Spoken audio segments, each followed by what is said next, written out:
A continuación, les ofrecemos las claves del día. La depresión y la ansiedad afectan a 1 de cada 7 personas mayores de 15 años.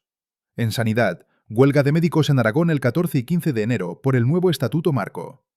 En turismo, Aragón destina 500.000 euros para exhibirse en Fitur con una pantalla gigante, suelo LED y asistente virtual. En cultura, el Festival Zaragoza Luce instalará nuevas figuras y transformará Zaragoza en febrero. Además, el futuro Centro Goya comenzará sus obras en los próximos días en la Plaza del Pilar. También, varios aragoneses entre los nominados a los Premios Goya 2026. En sucesos, una anciana cree oír disparos en Alpartir y resulta ser un ladrón tirando piedras a su casa.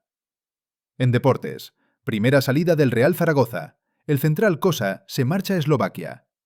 Y por último, Elena Pollo hace balance de la temporada del Casademont y habla sobre su renovación. Consulta todas las noticias en aragondigital.es y síguenos en YouTube, TikTok, Instagram, Facebook, X y Bluesky. Suscríbete, dale a like y comparte para no perderte nada.